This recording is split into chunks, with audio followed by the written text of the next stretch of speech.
Call me Sukuna interrupting Hollow Purple, because I'm about to make this quick. What's up guys, I'm Pencil here, and here we are to do a breakdown and review for chapter 262-2 of Jujutsu Kaisen, which is known as the Decisive Battle in the Uninhabited Universe of Shinjuku, Part 34. And ladies and gentlemen, this chapter is not that thick, but dare I say it is quite juicy. So let's not waste any more time and let's hop right into it. Editing me, are you ready?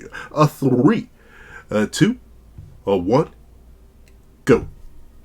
What's up guys, that guy with a pencil here. Fun fact, I do happen to have it on me and keep it on me at all times. And another fun fact, you know what time it is. It's quick review time, aka we gotta have 4 categories, 4 minutes each. From the plot, to the characters, to the plot, characters, scaling, and future. So let's not waste any more time. Let's start this 4-minute timer. So, in terms of plot, not much happens this chapter. Shocker! But with that being the case, I think this does make sense for the chapter. Well, not only is this the 2-parter, like, aka is the second part of Have a Chapter that released about a month ago at this point, but also we're kind of in a stalemate when it comes to the plot and its progression. Once again, we're still in that stalemate that we've kind of been in for a while now.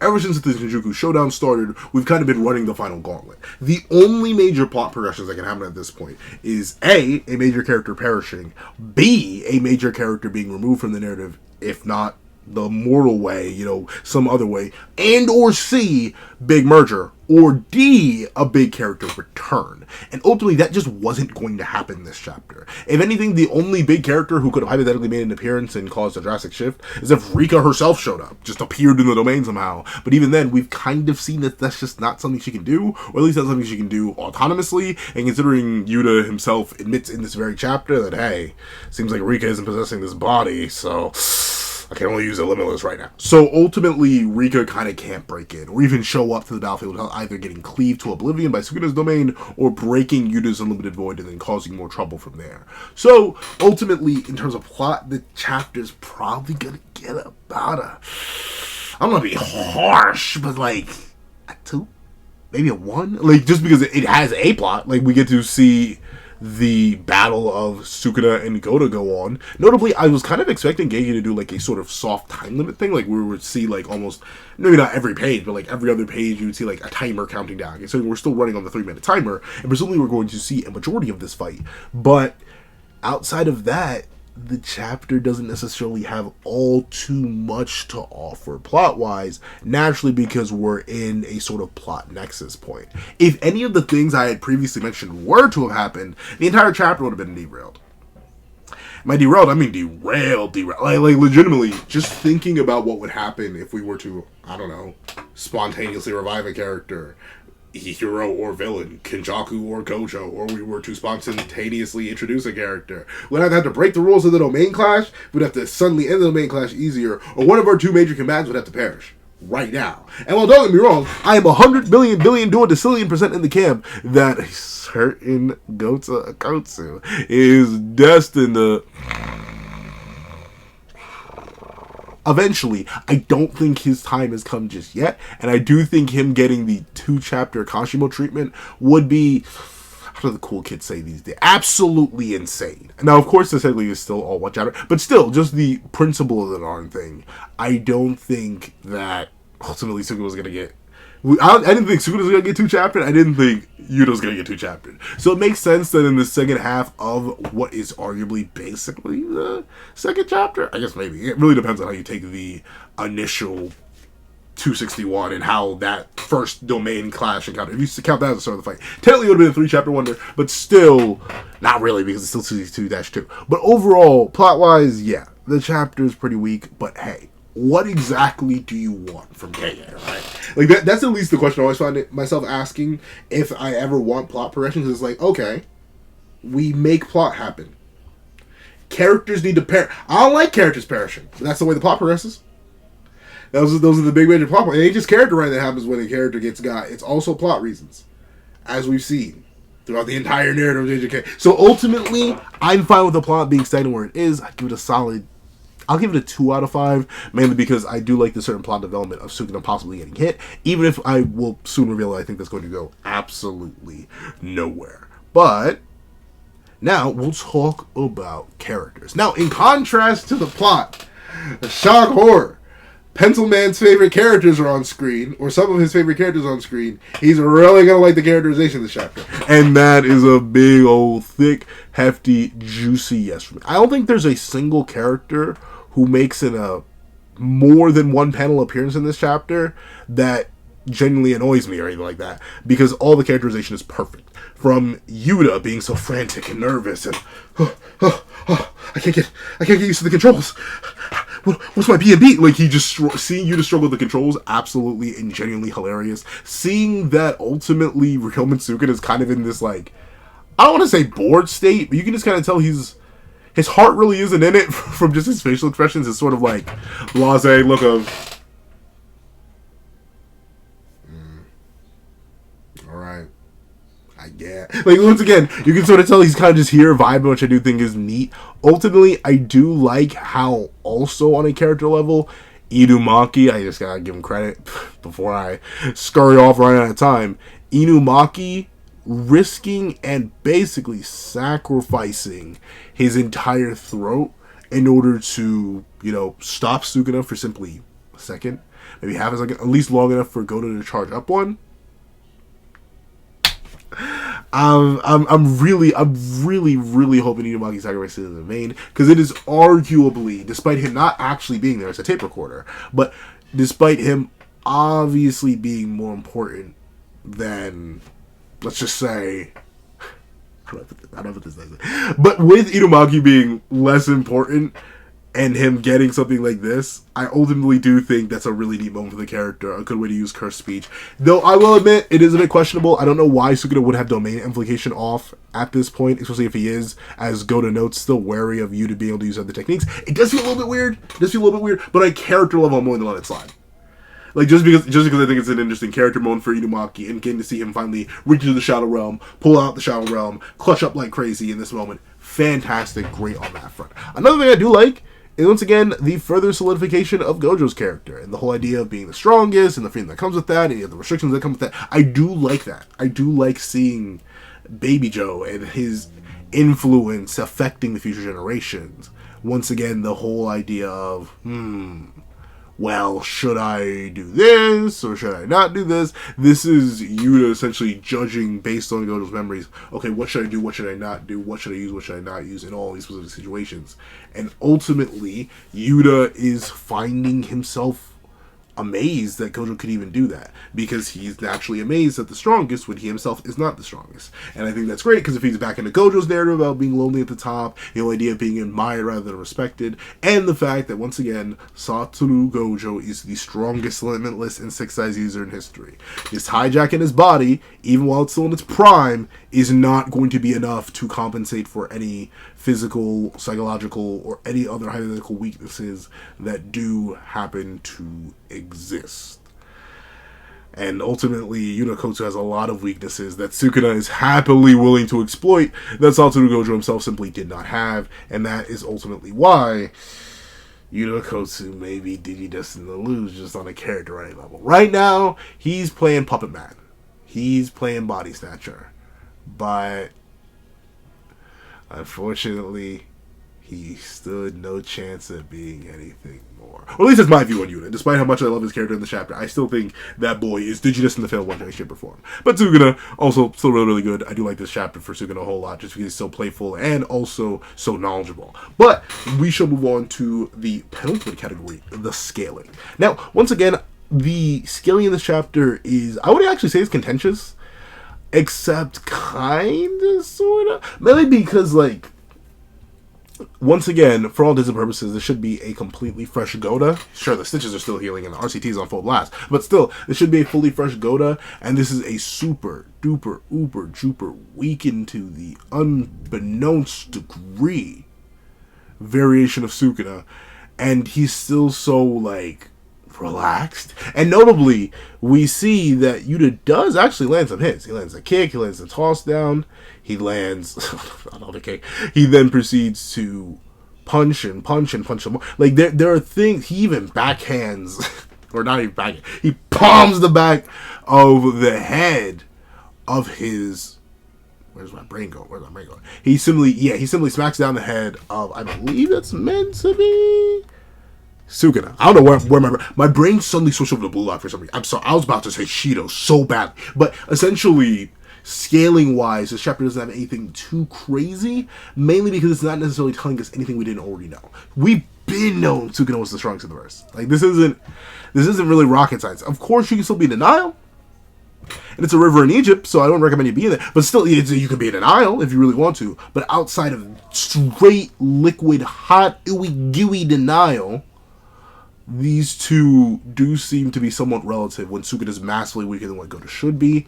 Now, you could argue this may be an output issue because Goda is so new to the body. But I don't know. I do find it hard to give Goda much of an excuse other than, oh, well, he's not used to the body, and so he's used to using his, and he has 4 arms, and the perfect build for chanting and all that. Like, I do get it. I get it. I see the vision. It's just, like, it still just ain't necessarily for me on the scaling front, at least, mainly because it makes the main issue that I have, even if it does make sense in the grand scheme of things, and this is the former buried Gojo Glazer me speaking up at max velocity or max volume. Gojo and Sukuna, at least previously in my head, were like this. Sukuna was on top, but not by too much. Then we have Goda, who should have the same stats as either currently awakened Gojo or pre-awakened Gojo. And yet Sukuna still slobber knocking. Like, still knocking him about. I mean, it's not too crazy, it's not too much damage, but the fact that Yuta keeps getting hit, keeps getting blitzed, keeps getting knocked around. Like, notably, this wasn't a blue amp charge or anything. It was just Sukuna running up and smacking Yuta around. So, ultimately, the scaling in this chapter, it does good for Sukuna's narrative, and once again, his overall overwhelming power, which I do think is always important for antagonists to have. But at the same time, man, like at the same time, it's just like, darn, G, Inumaki, you really detonated your whole throat for nothing, bro. Like, it really is crazy how big, bad, and next level this play is, only for it to work absolutely not at all. I can see, sense, and taste the vision. And while the scaling of this chapter is, like, his characters, I'd say a solid 5 out of 5, just because everything seems to make some sort of logistical sense, except for very, like, I don't know, the tape recorder does seem weird. Is the curse energy stored in the tape recorder, and then when you hit play, it gets out? I don't know. But with that being the case, the scaling, a 5 out of 5, the characters, a 5 out of 5. So let's move on to the last bit. The last bit at the end of it all. Let's head into the future. So, the thing about the future, at least in particular for... Let me see. Yeah. The future in particular, at least to me, all heavily banks on whether or not this purple is landed or if it's even successful. I've seen a lot of people in the community mention and notice how the 2 white circles are not connecting. They aren't, like, overlapping like they should be if this was a traditional hollow purple. Now, this could simply be a sign for unlimited hollow, that Gojo is going to go for what Sukuna thought he was going to do and just detonate the entire area, and or this could... I'll just say it could be the throne. But no. But with it being the case, Gojo or Goda and Inumaki do lock in. They manage to pin down Inumaki. Well, not pin down Inumaki. Pin down Sukuna for that hollow purple. But once again, I kind of smell the hollow purple failing in the way, shape, or form. Either she's going to miss it, it's going to misfire, it's not going to have enough juice, it's not going to have enough area. Like something's going to go wrong with this that I have simply no confidence in otherwise. Like, there's nothing.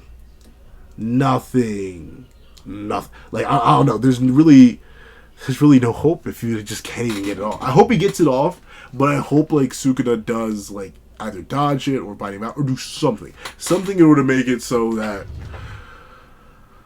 something in order to just make it so, I guess. Like, legitimately, I'm trying to find the words about it, but something that'll allow you to stay off Fraud Watch. That's all I'm asking. I just want you to, that beautiful baby boy, stay as far away from Fraud Watch as possible. And hopefully these circles not intersecting just means we're seeing the technique take place to the... No. Like, sorry, I thought a dark thought just crossed my mind in terms of like what it could mean if ultimately the miss is complete, but then it's baked and it's just a bunch of little beasts. But with that being the case overall, I still think the future does hold a bit of brightness, mainly because our main man, Yuji Chidori, is still right outside, waiting for his mink, if he really has to, considering he does have to dive straight into... Where's my brain going? Gosh darn. But ultimately, we sort of need to dive into this new period where Yuji's going to finally be allowed to cook, hopefully alongside Goda for the last 2 minutes, or even in one of these many stores that haven't gotten closed down yet. So there are possibilities. There are a bunch of possibilities up in the air when it comes to how it could go next, but I'm personally leaning towards the idea that the Hollow Purple is going to fail in one way, shape, or form, whether it be due to negligence or poor aiming or insert reason here, one way or another. The purple glow of the Hollow Purple will not illuminate anything. Anything but the poor fate of A1 Yuta Ogosu. Ain't that but a shame. But with it being the case, overall, I must say, W chapter. Sorry if I sound a little speedy, if I sound a little delusional. I want to try and see if I can fit it down to 4 minutes, so this video could hopefully be shorter than 20 minutes. Who knows? Once I add in all the editing details, it may still end up being longer than 20 minutes or 20 minutes exact, so I don't want to waste too much time. But I'd like to thank you so much for watching. Please to leave a like, share, comment, and subscribe. Make sure the notification bell so you don't miss out on any videos that come to the channel. Also, I do have a Patreon below where you can support me for as low as $1 a month. You can see exclusive videos, early content, and more. You'll sign up become a member of the channel for as low as $3 a month to get the same perks and more. So those perks include the live reaction to this very chapter, which is 12 minutes long, and free variations of all my videos, and becoming a $25 Patreon and $25 member, you can order whatever video you want. Also, I do have a link to my Ko-Fi in the description down below, where you drop 5 beans for a short video, 25 beans for a long video, or any beans at all. Your support is always greatly appreciated. Now, I'd like to thank you so much for watching once again, and I hope you guys have a sight. If you made it all the way to the end of this video, please leave purple speech. Leave purple speech in the comment section down below. I'd like to thank you so much for watching once again, and I hope you guys have a wonderful day. This is Dag on the Pencil, writing off.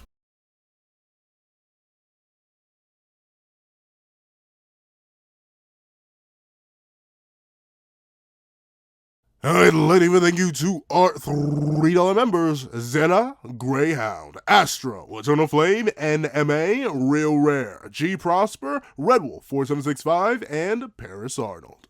I'd like to give another big ol' thank you to our $5 patrons: Sean, Sammy, Midnight Lord 21, Kevin Encarnacion, Josh Brown, and A+A.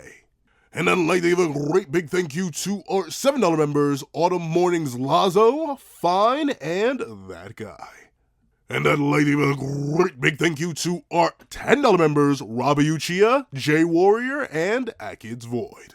And I'd like to give big, hefty, juicy thank yous to our $10 patrons: Panda Goat, Michael Williamson, Metal Solid Crisis, Joaquin Munoz, and Idem Okami. And I'd like to give the biggest, juiciest, meatiest, sloppiest, and heftiest thank you of them all to our $25 patron, Calvin Elder.